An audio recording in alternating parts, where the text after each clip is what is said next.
To politicians, and indeed many journalists, his actions are abusive, they're harmful, they're crossing the line. But we wanted to speak to one of the Brexit protesters who've been shouting at MPs like Anna Soubry and journalists like Owen Jones, and then found themselves at the centre of this storm as part of our commitment to bringing you all views and all voices. Now, this man is called James Goddard. It's fair to say he's aware that his actions are controversial, but he insists they're lawful, they're legal and they're peaceful. So we asked him to send us a video explaining why he's out there protesting and what he thinks he's doing. Let's have a listen to what he had to say. Hi, my name is James Goddard, and I was one of the protesters who approached Anna Soubry and Owen Jones yesterday. My reasons for doing this are: Anna Soubry is openly trying to thwart Brexit, she's going against the democratic will of the people, and she's also going against the wishes of her constituents. Despite what the mainstream media and political class say, we are actually peaceful protesters who just want to make a difference in this country, and we feel that our voices aren't being listened to, and we're sick of being called names. You know, we get called Nazi, xenophobic and racist by the political class, by the mainstream media and by the left. I don't see the hysteria from the mainstream media about that. It only seems there's hysteria when it's when it's from members of our side, and this is something that must be addressed.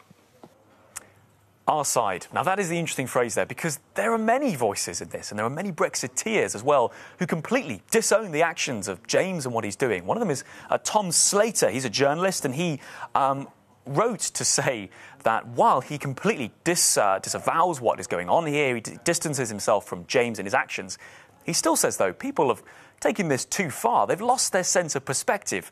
So I asked him when I interviewed him, I said, well, what do you mean by that? This is what he had to say.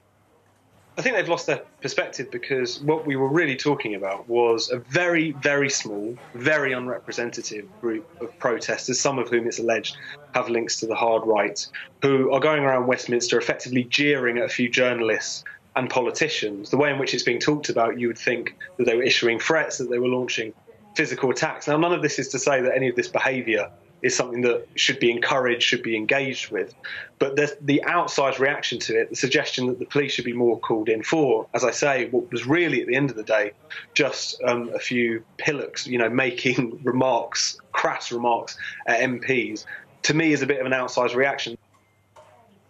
So you can hear some strong language there, well, some colourful language being used by a Brexiteer to describe other Brexiteers. It does go to show how divisive an issue like this is. There is a real sense of anger and dissatisfaction with people about how things are going. People like James on the streets shouting, they say they're justified, many, many others criticising them, and then people like Tom saying all of that is being blown out of proportion. So as we go into next week with a big Brexit vote, it's very clear that neither side is really going to back down on this. The debate seems to be very heated, and the protesters, James being one of them, saying he's going nowhere.